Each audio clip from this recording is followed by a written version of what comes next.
सासू माँ अपने मकान से कहिए रोटी बना कर दे दे। चंचल रसोई में लगी हुई है। जितनी तेजी से वो काम कर सकती थी वो कर रही है, लेकिन दिमाग में 10 बातें घूम रही है। जब से मायके से भाई का फोन आया है, बस तब से चंचल का मन घर के कामों में लग नहीं रहा है, पर फिर भी फटाफट काम निपटाने में लगी है। क्या पता अम्मा जी को उसे पर तरस आ जाए और वो उसे मायके जाने दें। पति रघु से भी उम्मीद की थी कि वो अम्मा जी से बात करें, पर अम्मा जी के आगे उनकी चलती कहाँ है। अम्मा जी के आगे चलती किसी की भी नहीं। जब उसके पति की ही नहीं चलती तो बेटा तो दूर की बात है। पहले ससुर जी भी कब कपाते और उनके सुधारने के बाद बेटी की क्या बिशात। अम्मा जी में ना तब बदलाव आया था, ना अब बदलाव आया। अब तो वो पहले से और भी ज्यादा मुखर हो चुकी हैं। जो मुंह में आता है वो बोलती हैं, चाहे सामने वाले को बुरा लगे, उससे उन्हें कोई लेना देना नहीं। अम्मा जी इस घर की मुखिया नहीं, इस मकान की मुखिया है, क्योंकि उन्हें अपने घर से ज्यादा अपने मकान से लगाव है। तो क्या है ना कि घर तो सदस्य से बनता है, और अम्मा जी को सदस्यों से लगाव नहीं। उन्हें तो अपने इस ईंट गारे के 2 कमरे के मकान से लेना देना है।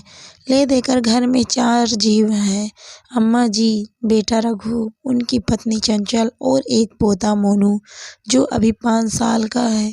बेटा बहू उनकी सेवा में कोई कमी नहीं छोड़ते, लेकिन उसके बावजूद वो ताने देने में कोई कसर नहीं छोड़ती। उन्हें लगता है कि ये लोग उनकी सेवा सिर्फ मकान के लिए कर रहे हैं। अगर कोई उनके मुंह पर तारीफ कर दी कि आपके बेटे बहू बड़े अच्छे हैं जो इतनी सेवा करते हैं, जो अम्मा जी मुंह पर जवाब देती हैं, अरे मेरी सेवा तो मेरा मकान करता है। पर ना, आजकल कौन सा बेटा बहू सेवा करते हैं। चंचल और रघु दोनों का ही उनका दिमाग खराब हो जाता है, लेकिन फिर भी सोचते हैं कि माँ ही है, भला माँ से कैसी नाराजगी। लेकिन आज सुबह चंचल के छोटे भाई का फोन आया कि उसकी माँ की तबीयत अचानक खराब हो गई है।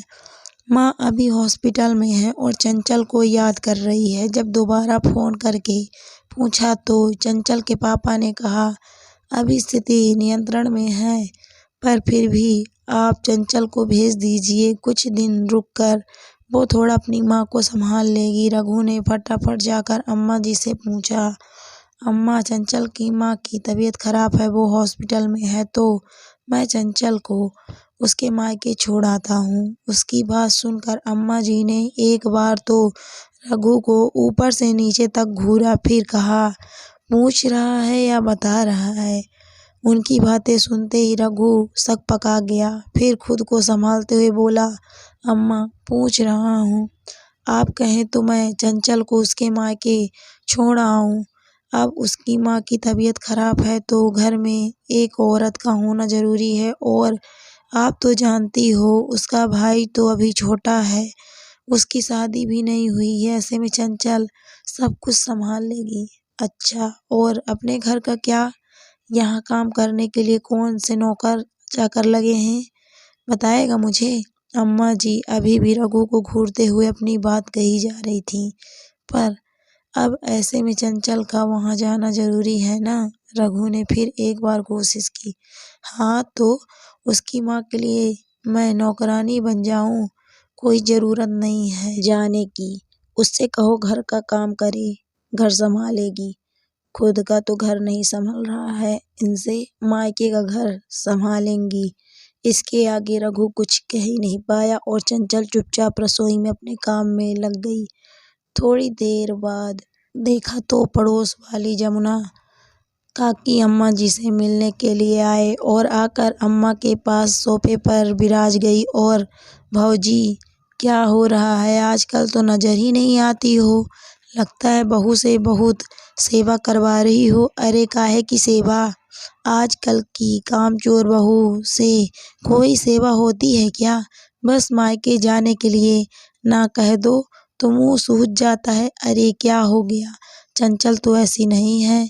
नहीं भौजी, वह तो आपकी बड़ी सेवा करे, वो क्या मेरी सेवा करेगी? मेरी सेवा तो मेरा यह मकान करता है, इसी की लालच में करती है सब कुछ, वरना आज निकाल बाहर करे मुझे। अम्मा जी ने तुनकते हुए कहा। ये बात अंदर चंचल को भी सुनाई दे रही थी। एक तो पहले से ही उसका दिमाग खराब हो गया था, ऊपर से अम्मा जी की बात ने आग में घी डालने का काम किया। चंचल सीधे अपने कमरे में गई और जाकर सामान पैक करने लगी। थोड़ी देर बाद जब जमुना काकी अपने घर चले गए तो चंचल अपने सामान के साथ बाहर आए। उसे देखते ही अम्मा जी उसे डांटते हुए बोली, कहाँ जा रही है तू? अभी सुबह तो मना किया था तुझे। अम्मा जी, मैं अपनी माँ के पास जा रही हूँ, अपने मायके। मेरी माँ को, मेरे पापा को मेरी ज़रूरत है। मायके जाने से पहले याद रख, तू इस घर की बहू है।